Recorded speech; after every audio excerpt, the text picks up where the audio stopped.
dans ce moment de louange et d'adoration que nous dédions à notre Dieu. Prenez place et vraiment que nos cœurs se tournent vers notre Dieu. Ce Dieu si merveilleux, un Dieu fidèle qui n'abandonne jamais ses enfants. Alors vraiment de tout notre cœur, chantons cela. Bon Dieu, moi Sévilla, bon Dieu, moi Sévilla. Alléluia.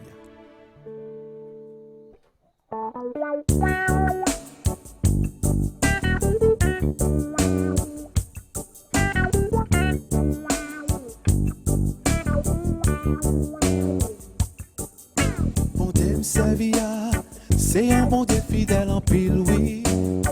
Il pas jamais là des petites lits. Il méritait adoration.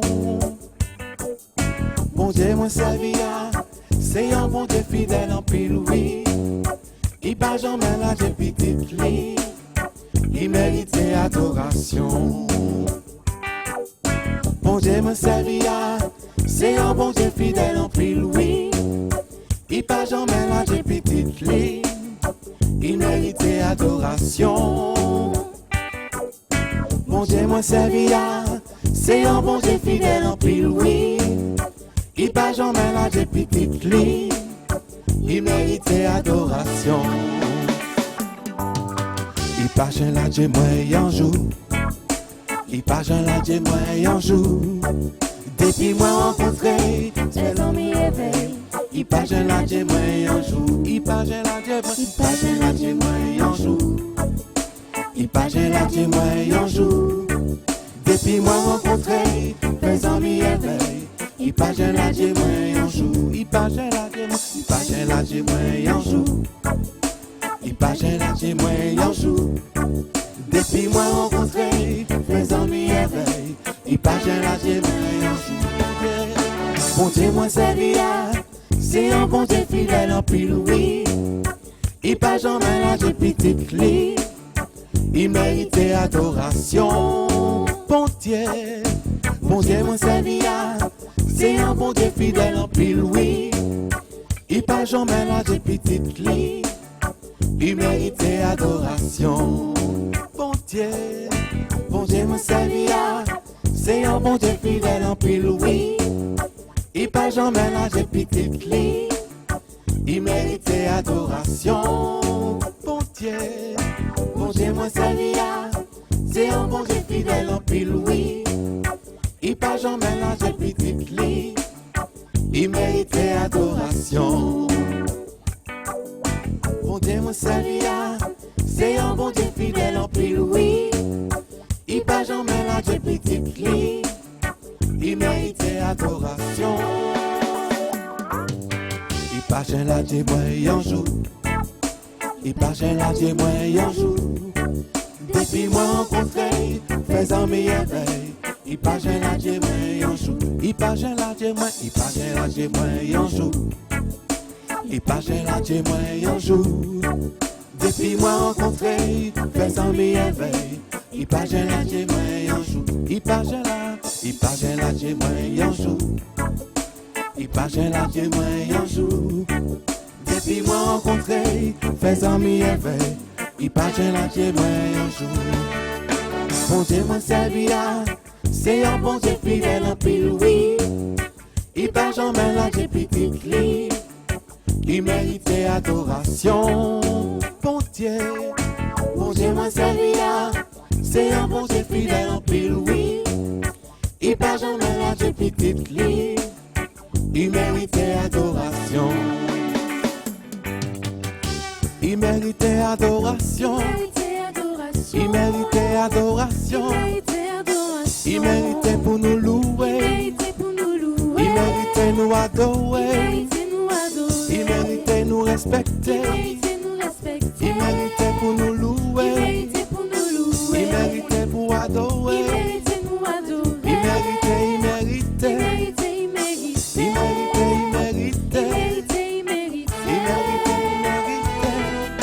Bon Dieu, moi Sévilla, c'est un bon Dieu fidèle en pile, oui. Il pas jamais là des petites lits. Il méritait adoration. Bon Dieu, moi Sévilla, c'est un bon Dieu fidèle en pile, oui. Il pas jamais la Dieu petite li.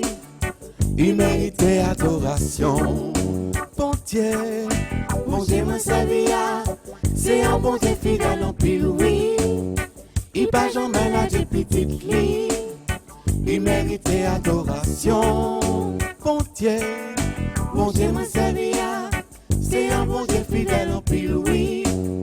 Il pas jamais la Dieu petite li. Il méritait adoration. Il méritait adoration. Il méritait louange. Alléluia. Notre Dieu est admirable, inébranlable. Son nom surpasse toute puissance. Alléluia. Quelle grâce de le connaître.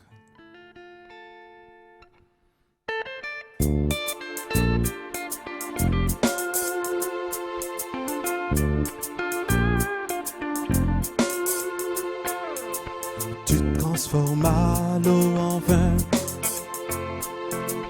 toucha les yeux de ta main. Nul n'est comme toi, comme toi.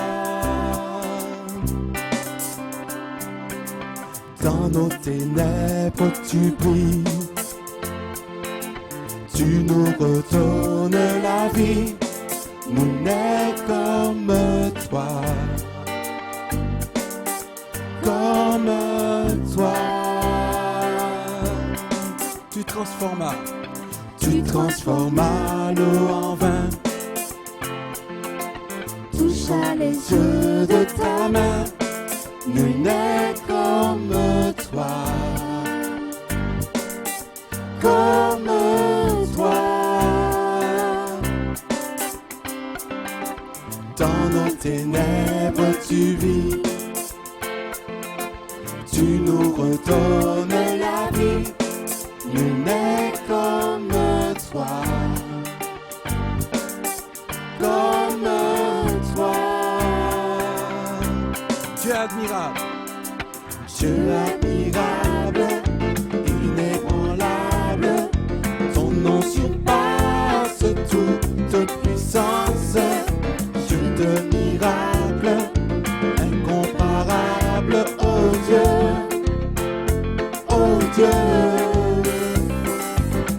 Admirable, inébranlable, ton nom surpasse toute puissance. Dieu de miracle, incomparable, oh Dieu, oh Dieu. Dieu admirable, inébranlable, ton nom surpasse toute puissance.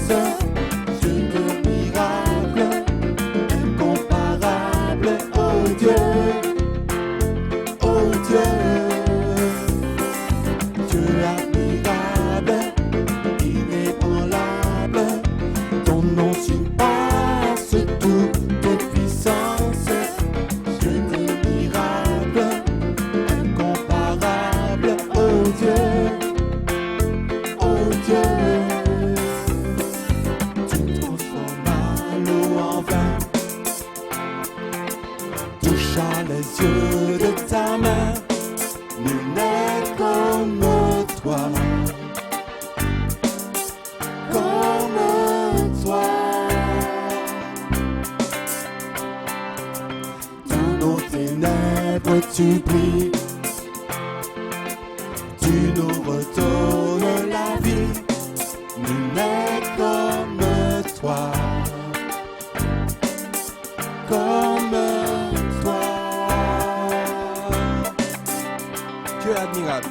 Dieu admirable, inébranlable, ton nom surpasse toute puissance. Dieu de miracle, incomparable, oh Dieu, oh Dieu. Dieu admirable, inébranlable, ton nom surpasse toute puissance.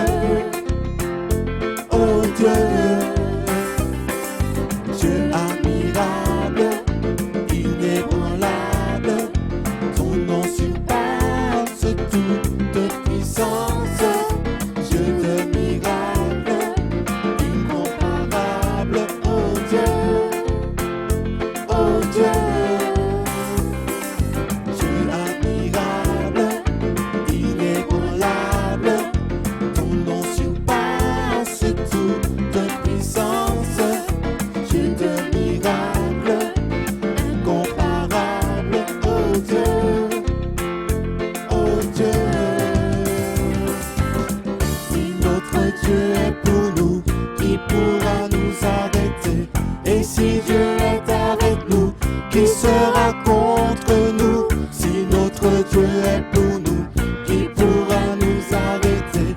Et si Dieu est avec nous, qui sera contre nous? Qui sera contre nous?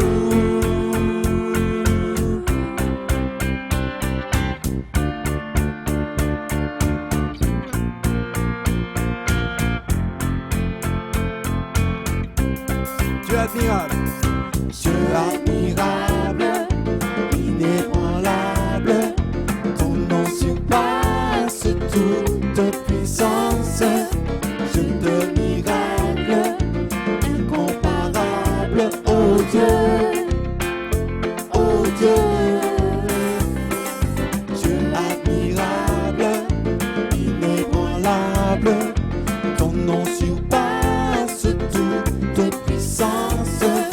Dieu de miracle, incomparable, oh Dieu, oh Dieu. Dieu admirable, inébranlable, ton nom surpasse toute puissance. Dieu de miracle, incomparable, oh Dieu, oh Dieu. Alléluia, il est incomparable, notre Dieu. Amen. Quel amour que notre Dieu a pour nous. Cet amour est formidable. Alléluia. Chantons-le ensemble. En toi, les simples sont bénis. En toi, les faibles sont affermis. Les cœurs brisés, tu rétablis, donnant la vie. En toi, les humbles sont bénis. En toi, les faibles sont affermis. Les cœurs brisés, tu rétablis, donnant la vie. Cet amour qui peut libérer, cet amour qui peut restaurer, nous appelle par notre nom. Tu nous appelles par notre nom. Ce Dieu qui créa tout l'univers,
nous appelles à la croix.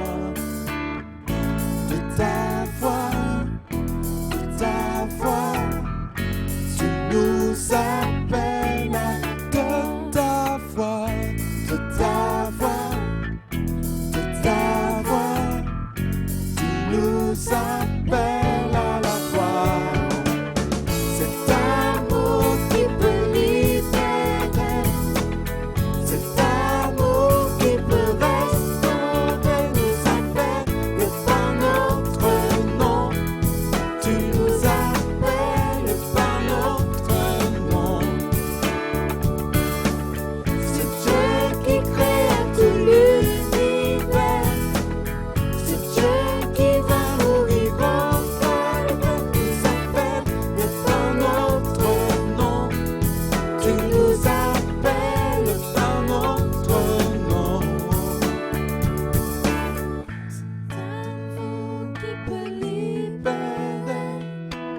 Cet amour qui peut restaurer nous appelle par notre nom. Tu nous appelles par notre nom. Alléluia, merci Seigneur. J'élève mes mains pour t'adorer Seigneur. J'élève ma foi pour t'adorer. J'élève mon cœur pour t'adorer. Parce que tu es digne de recevoir toute la gloire. Alléluia.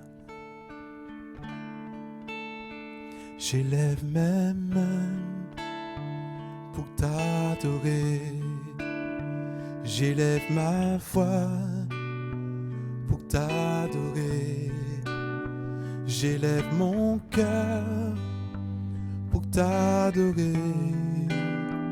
Alléluia. J'élève mes mains pour t'adorer. J'élève ma foi pour t'adorer. J'élève mon cœur pour t'adorer. Alléluia. J'élève mes mains. J'élève mes mains pour t'adorer. J'élève ma foi pour t'adorer. J'élève mon cœur pour t'adorer. Alléluia. Alléluia.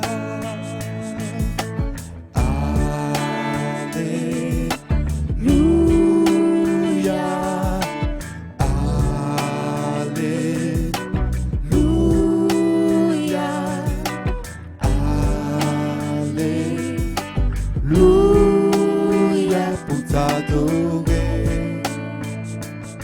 Alléluia. Alléluia.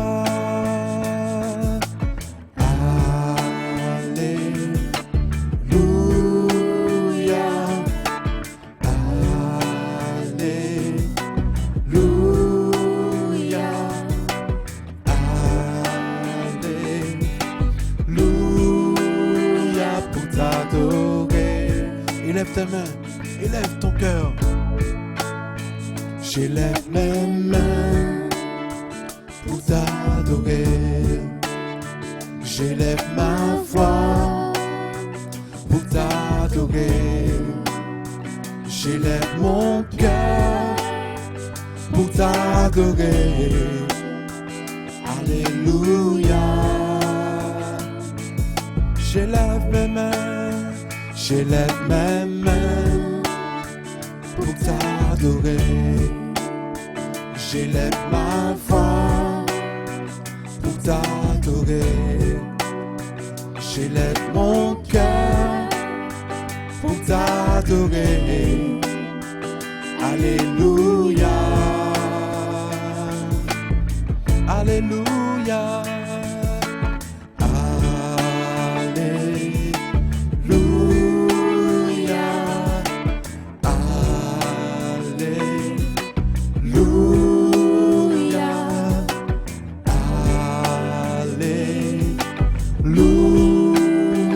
pour t'adorer. Alléluia.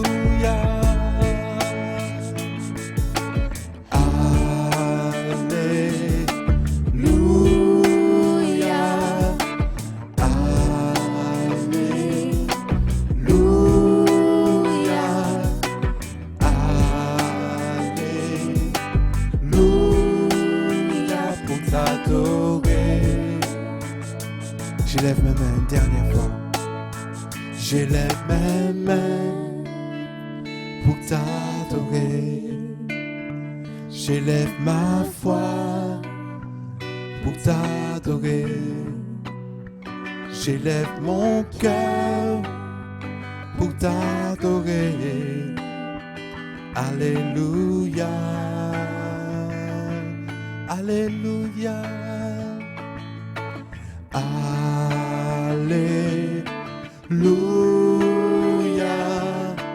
Alléluia.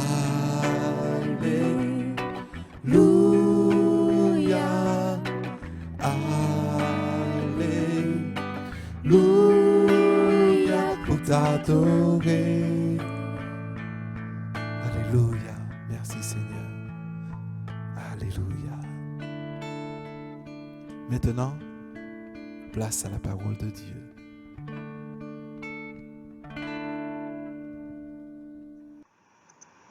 Frères et sœurs, bonjour, que le Seigneur vous bénisse et qu'il vous accorde sa grâce pour ce moment de culte. Et tout voilà, nous allons partager quelques pensées de la parole de Dieu.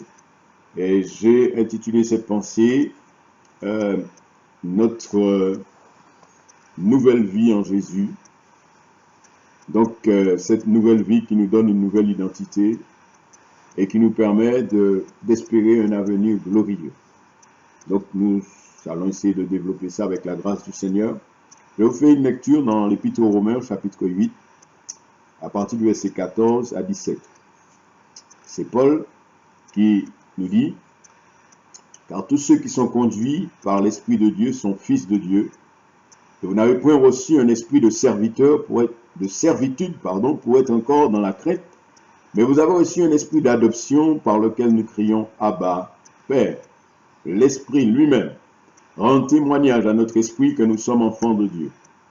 Or, si nous sommes enfants, nous sommes aussi héritiers, héritiers de Dieu et co-héritiers de Christ, si toutefois nous souffrons avec lui, afin d'être glorifiés avec lui.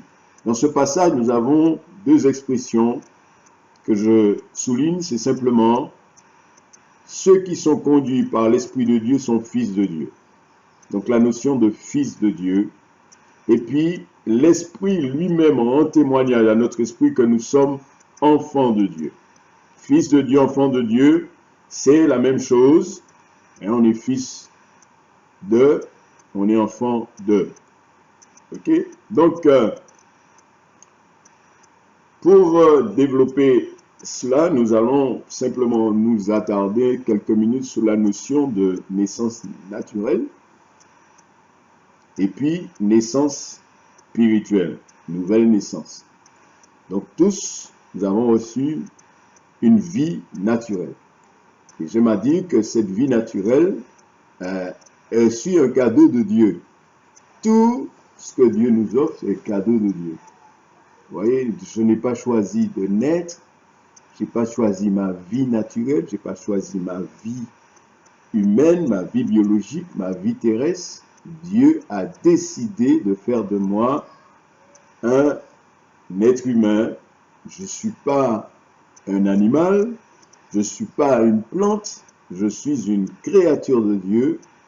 Je suis fait à son image et à sa ressemblance, avec une sensibilité, avec une volonté et avec cette capacité vraiment de réfléchir et de décider des choses pour moi-même parce que j'ai une identité personnelle, naturelle. Et tout le monde, tous les êtres humains ont cela.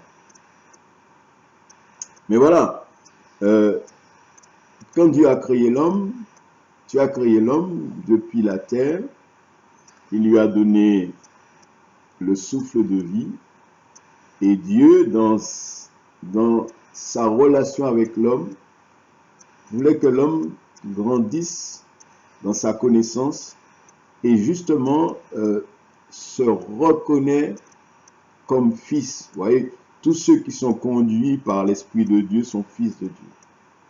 Donc à la base, c'est ce que Dieu donne la vie, naturellement, et cette vie va se développer et nous allons réaliser que au fait, celui qui nous a donné la vie, il est notre papa.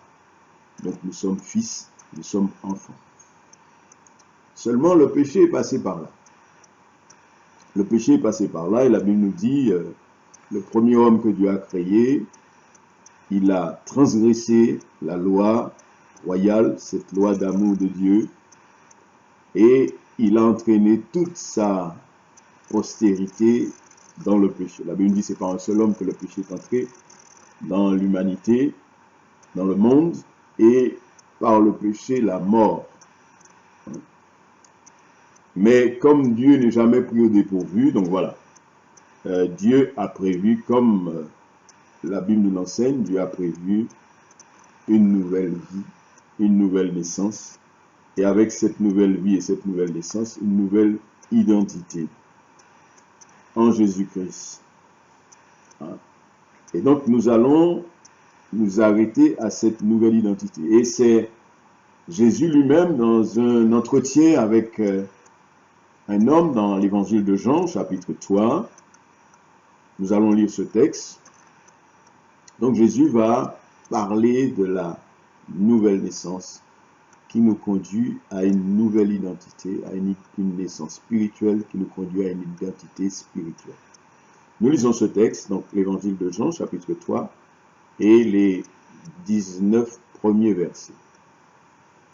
Mais il y eut un homme d'entre les pharisiens nommé Nicodème, un chef des Juifs, qui vint, lui, auprès de Jésus de nuit et lui dit, « Rabbi, nous savons que tu es un docteur venu de Dieu, car personne ne peut faire ces miracles que tu fais si Dieu est avec lui. » Jésus lui répondit, « en vérité, je te le dis, si un homme ne naît de nouveau, il ne peut voir le royaume de Dieu. » Nicodème lui dit, « Comment un homme peut-il naître quand il est vieux?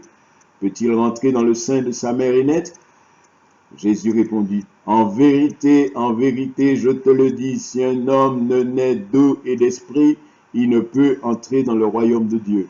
Ce qui est né de la chair est chair, ce qui est né de l'esprit est esprit. Ne t'étonne pas que je t'ai dit, il faut que vous naissiez de nouveau.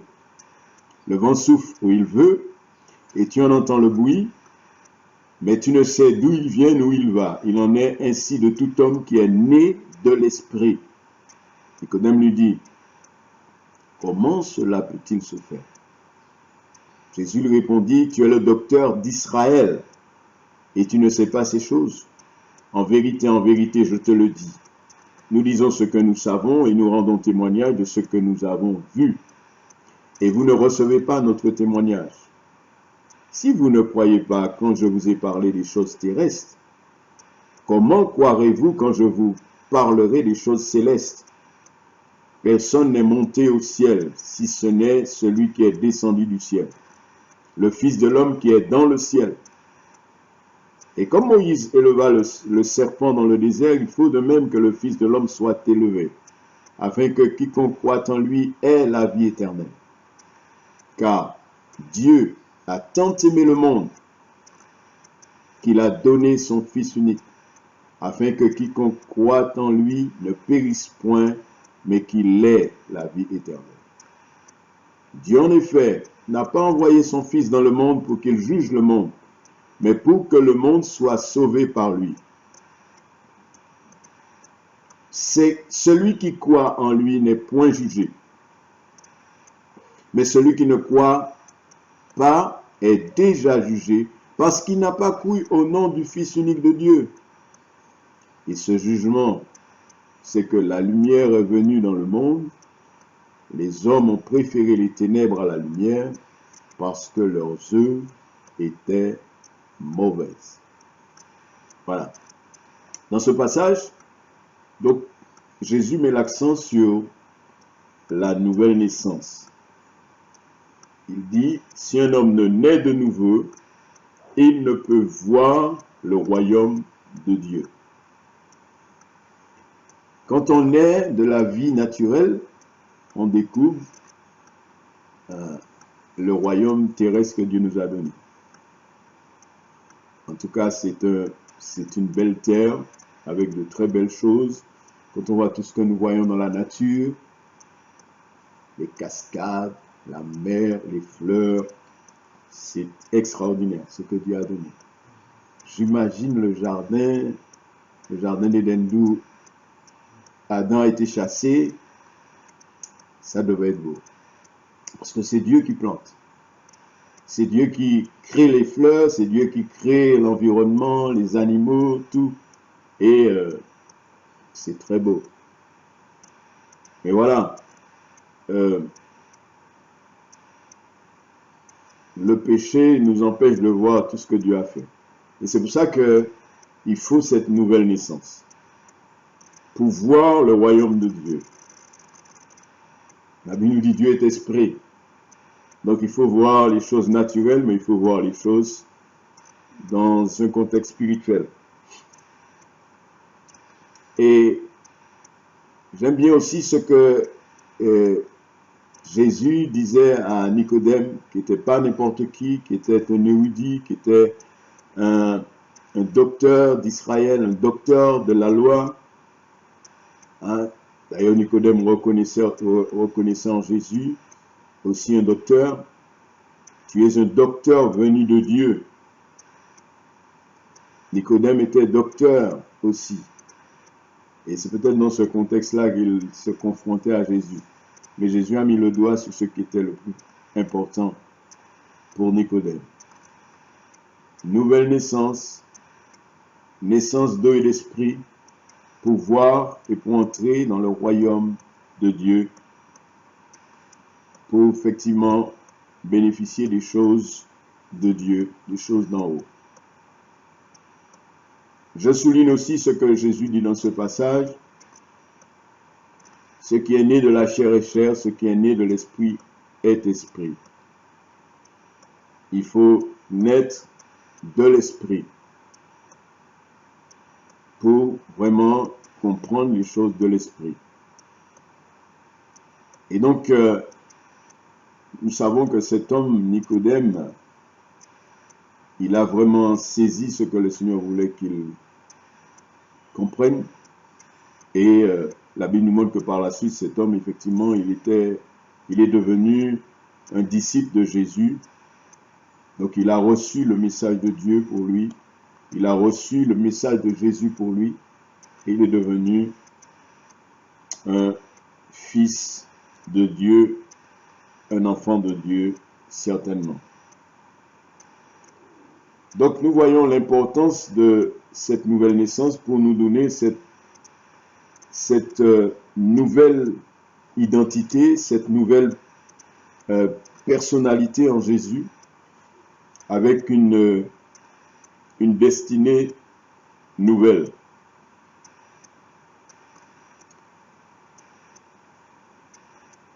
Je voudrais maintenant montrer combien notre identité, elle est importante. Parce que c'est là que l'adversaire de notre âme, le diable lui-même, il va nous attaquer. Il va nous mettre dans une situation difficile. On a coutume de dire que Satan, c'est le chef religieux par excellence. Contrairement à ce qu'on pense. Parce que les gens me disent, bon, il suffit qu'on soit dans la religion et puis on est agréable à Dieu. C'est complètement faux. Le diable, c'est un être spirituel. Donc c'est quelqu'un qui conduit l'homme. L'homme a une réalité spirituelle en lui. L'homme a un esprit. Donc l'homme a besoin d'une relation spirituelle. Et donc, nous savons que être dans une religion ne fait pas de nous des enfants de Dieu, ne fait pas de nous des fils de Dieu, ne nous donne pas une identité spirituelle selon Dieu. Ceux qui sont conduits par l'Esprit de Dieu sont fils de Dieu. L'Esprit de Dieu rend témoignage à notre esprit que nous sommes enfants de Dieu. Et donc, nous allons le voir dans la personne même de notre Sauveur et Seigneur, Jésus-Christ de Nazareth. Qui est Jésus? Jésus, c'est le Fils de Dieu.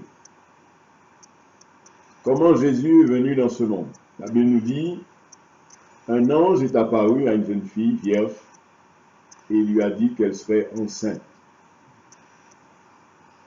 Cette jeune fille était vierge, elle n'avait jamais connu d'homme et l'Esprit lui dit qu'elle serait enceinte. Et quand elle a voulu comprendre la chose, lui dit, voilà, le Saint-Esprit viendra sur toi et tu concevras.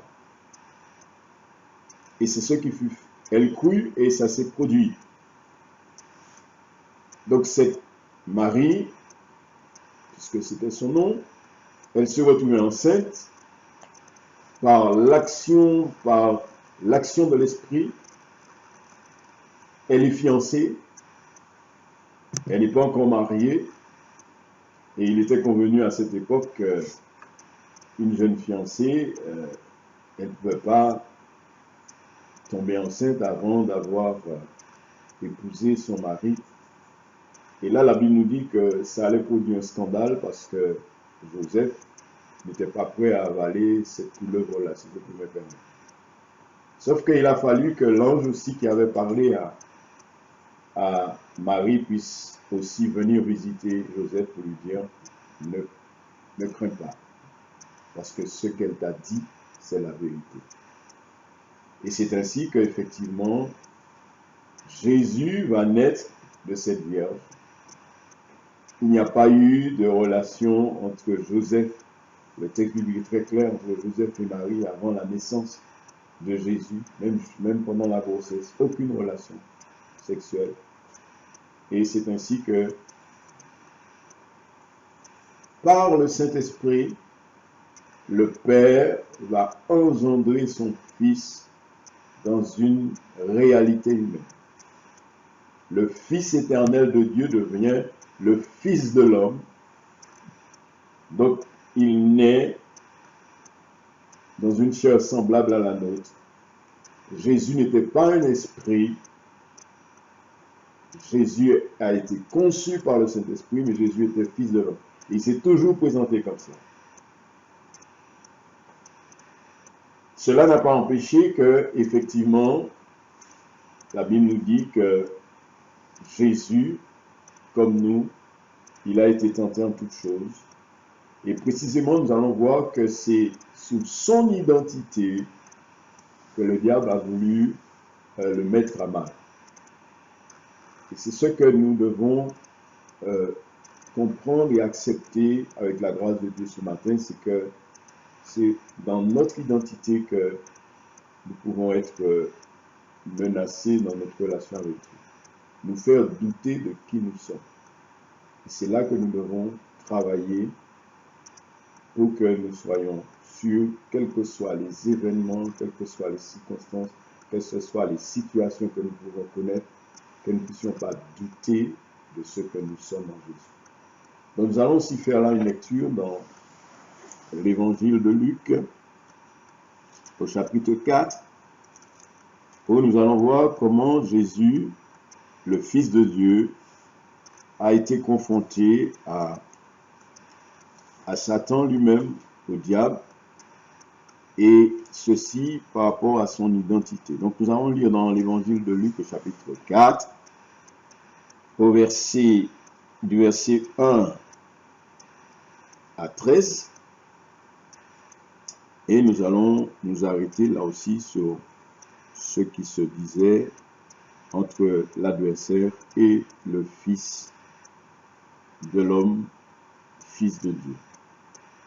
Jésus, rempli du Saint-Esprit, revint du Jourdain, et il fut conduit par l'Esprit dans le désert, où il fut tenté par le diable pendant 40 jours. Il ne mangea rien durant ces jours-là, et après qu'ils furent écoulés, il eut faim. Le diable lui dit, si tu es Fils de Dieu, ordonne à ces pierres qu'elles deviennent du pain. Jésus lui répondit, il est écrit, l'homme ne vivra pas de pain seulement. Le diable, l'ayant élevé, lui montra en un instant tous les royaumes de la terre, et lui dit, je te donnerai toute cette puissance et la gloire de ces royaumes, car elle m'a été donnée, et je la donne à qui je veux. Si donc tu m'adores, elle sera toute à toi. Jésus lui répondit, il est écrit, tu adoreras le Seigneur ton Dieu, et tu le serviras lui seul. Le diable le conduisit encore à Jérusalem, le plaça sur le sommet du temple et lui dit, « Si tu es fils de Dieu, jette-toi d'ici en bas, car il est écrit, il donnera des ordres à ses anges à ton sujet, afin qu'ils te gardent, et ils te porteront sur les mains, de peur que ton pied ne heurte contre une pierre. » Jésus lui répondit, il est dit, tu ne tenteras point le Seigneur ton Dieu. Après l'avoir tenté de toutes ses manières, le diable s'éloigna de lui jusqu'à un moment favorable. Voilà. Donc, dans ce texte, nous avons là, dans toute cette confrontation entre l'adversaire et Jésus, nous avons là aussi l'identité du Seigneur qui va être mise à contribution. Première chose que le diable dit, si tu es fils de Dieu, ordonne à ces pierres qu'elles deviennent du pain. Jésus sortait de 40 jours de jeûne, donc il n'avait pas mangé, et donc la Bible dit qu'il avait faim. Et l'adversaire va le tenter par rapport à son identité.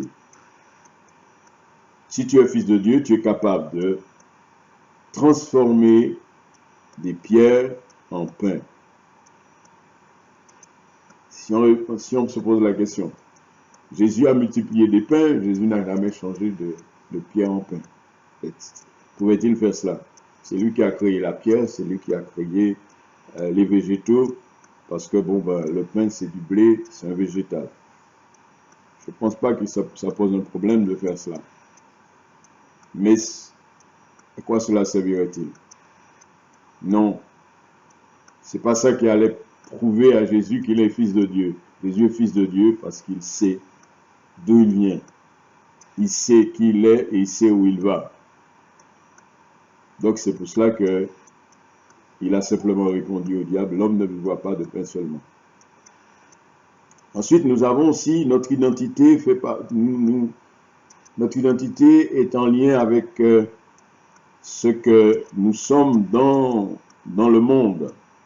Et la Bible nous dit que le diable va l'élever, va lui montrer en un instant, en esprit, tous les royaumes de la terre. Tous les royaumes de la terre. Il dit, je te donnerai toute cette puissance et la gloire de ces royaumes, car elle m'a été donnée et je la donne à qui je veux. Si donc tu m'adores, elle sera tout à toi.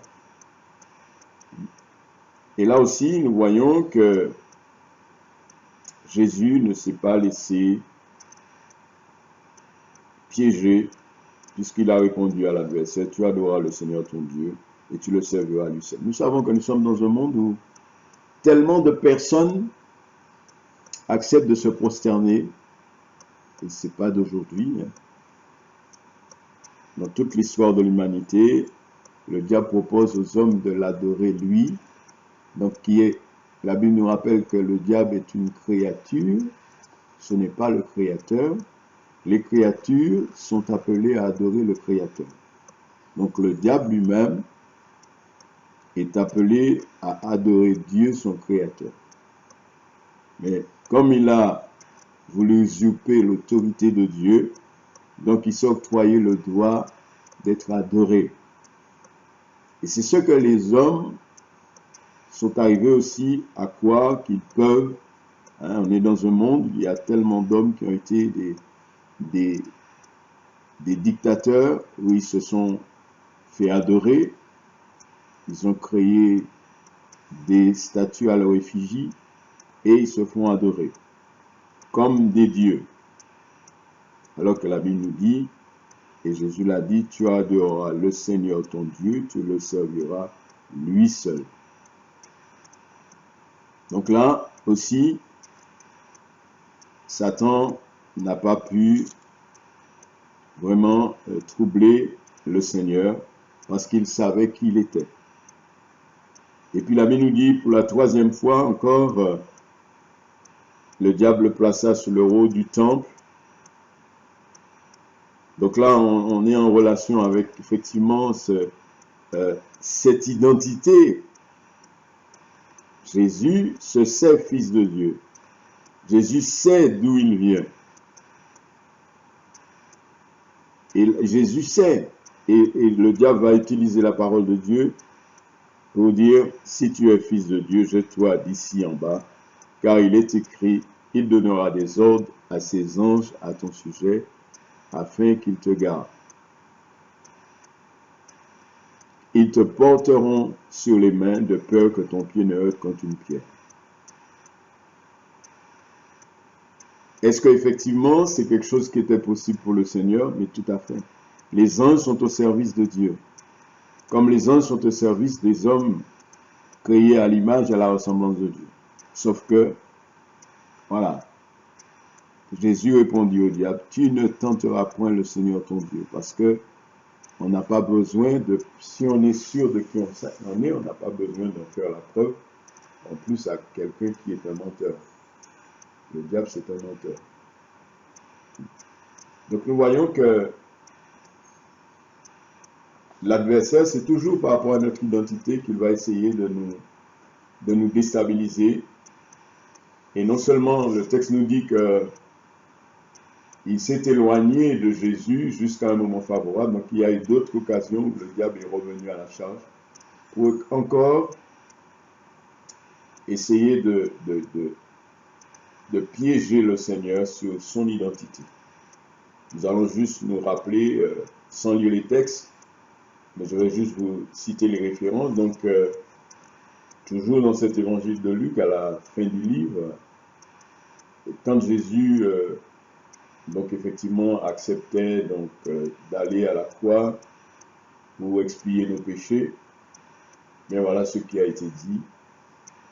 Si tu es le roi des Juifs, sauve-toi toi-même. Sauve-toi toi-même. Est-ce que Jésus était capable de faire ça? Oui. Mais Jésus a choisi volontairement d'offrir sa vie, comme la Bible dit, en sacrifice, pour justement nous libérer de l'esclavage du péché. Dans l'évangile de Matthieu, l'évangile du royaume des cieux, du royaume de Dieu, là encore, nous avons, par rapport à cet épisode de l'existence, on va l'attaquer aussi dans son identité. Et on va lui dire au verset 40 du chapitre 27 de Matthieu, « Sauve-toi toi-même, si tu es le Fils de Dieu, descends de la croix. » Dans ce même chapitre, verset 42, il est dit, « S'il est le roi, s'il est roi d'Israël, qu'il descende de la croix, et nous croirons en lui. » S'il est roi. Dans le même chapitre 27, verset 43, « Il s'est confié en Dieu, que Dieu le délivre maintenant, s'il l'aime. » Jésus est en train de souffrir à cause de nos péchés. Donc, Jésus est en train d'affronter la mort de la croix. Et qu'est-ce qu'il s'entend dire? Tu t'es confié en Dieu, que Dieu te délivre maintenant. Si Dieu t'aime. Et pourquoi on lui disait ça? Parce qu'il avait dit, je suis fils de Dieu. Donc nous voyons que l'adversaire va toujours chercher à nous détourner de ce que Dieu a prévu pour nous, puisque la Bible nous dit que, et là aussi soulignons cela, nous avons été créés à l'image de Dieu, à sa ressemblance. C'est par la transgression que nous passons par la mort, mais la Bible nous dit en Jésus, nous serons ressuscités. Et quand Dieu nous donne la vie de l'esprit, puisque la Bible dit nous étions morts, Dieu nous a rendus à la vie. Et ça, c'est la naissance, la nouvelle naissance, la naissance spirituelle. Pourquoi? Pour pratiquer des œuvres bonnes que Dieu a préparées d'avance pour nous. Nous ne sommes pas sauvés par des œuvres, mais nous sommes sauvés pour des œuvres. Et nous devons accomplir. Jésus, en tout cas, c'est ce qu'il a fait. Il était venu pour un but précis, il était venu pour donner sa vie, il était venu pour expier le péché, il était venu pour nous réconcilier avec Dieu, il était venu pour vraiment prendre le châtiment qui nous était réservé, puisque nous l'avons lu dans l'évangile de Jean. Celui qui ne croit pas au Fils est déjà jugé. Donc, le Seigneur, il a vraiment tout accompli pour nous, pour que nous-mêmes, nous ayons cette liberté en croyant en lui, en devenant des enfants de Dieu, des fils et des filles du Seigneur. Et puis nous savons qu'effectivement, comme le texte nous dit aussi, dans cette relation dynamique, comme que Jésus a eu lui-même avec son Père, pendant tout le temps de son pèlerinage, il est mort jeune, puisque à 30 ans, où Jésus s'est manifesté publiquement et il a servi son Père, le Fils de l'homme, serviteur, pendant 3 ans et demi. Et après, il s'en est retourné auprès de son Père. Eh bien, voyons là quelqu'un qui a été jusqu'au bout. Il a tout accompli. Il a accompli toutes les œuvres que le Père avait préparées pour lui en tant que Fils de l'homme. Et donc, pareil, nous avons à vivre cette expérience avec le Seigneur. Le Seigneur nous rachète, le Seigneur nous régénère, le Seigneur nous donne d'asseoir notre identité en lui, dans cette relation avec lui. Nous le faisons tout en le servant, en lui rendant témoignage. Et nous devons demeurer avec lui jusqu'au bout. C'est pour ça que Jésus a dit par la plume de Jean, « Demeurez en moi et je demeurerai en vous ». Et si nous le savons, vous voyez, c'est simplement demeurer dans le Seigneur qui fait de nous des enfants de Dieu qui iront jusqu'au bout, parce que c'est le Seigneur qui, comme il explique dans cette relation de la branche qui reste attachée au tronc, qui reçoit la vie du tronc, la sève du tronc, et qui dit qu'il va sûrement porter le fruit de la vie du tronc, et nous savons là, il s'agissait du fruit de l'esprit. Donc nous allons terminer cette réflexion par quelque chose aussi que Jésus l'a vécu, parce que vous savez, la Bible nous dit que on perçoit les choses, même quand on est dans le sein maternel, les enfants ressentent les émotions de leur maman. Jésus, il était déjà né, et la Bible nous dit qu'il a été menacé dans son existence. Pourquoi? Parce qu'il était fils de Dieu. Et donc c'est dans cet épisode que Matthieu relate dans son évangile, au chapitre 2, où il est dit que quand Jésus est né, cet homme qui était Hérode, de manière mensongère, a voulu savoir où est-ce que l'enfant était pour aller, soi-disant, l'adorer. Mais ce n'était pas ça du tout son but. C'était de pouvoir supprimer cet enfant.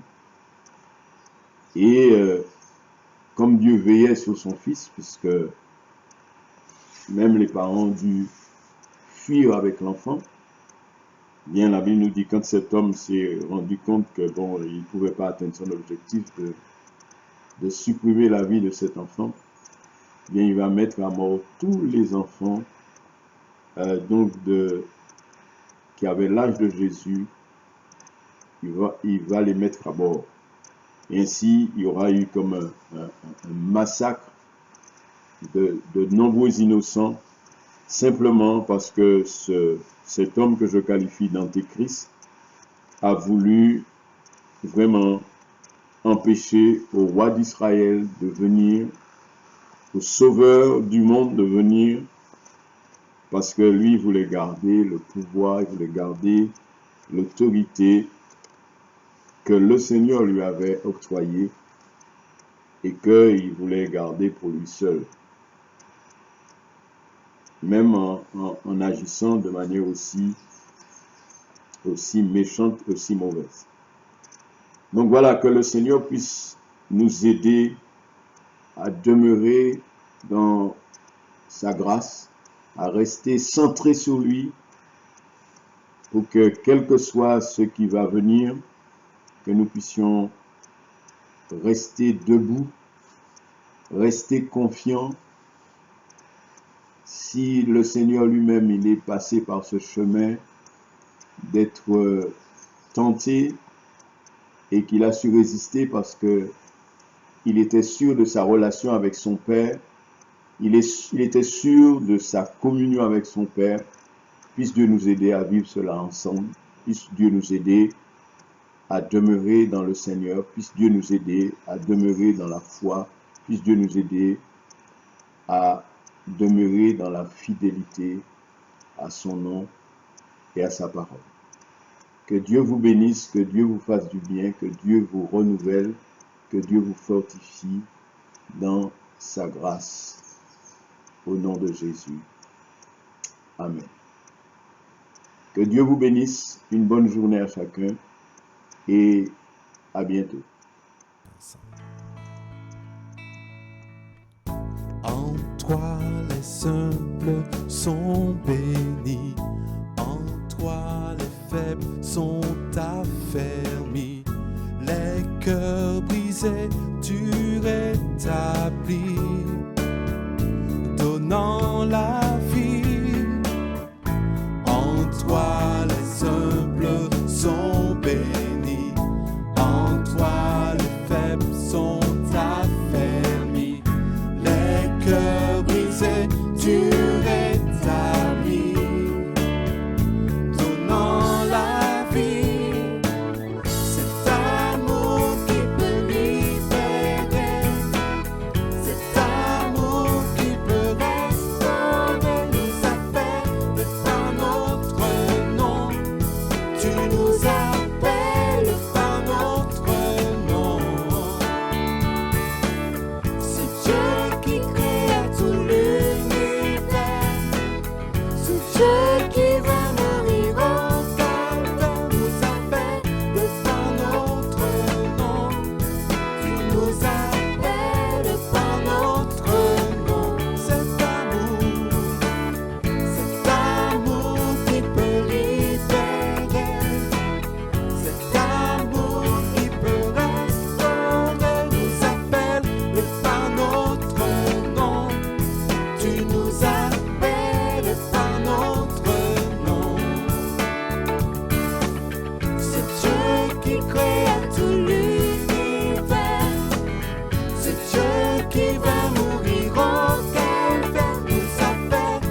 notre nom.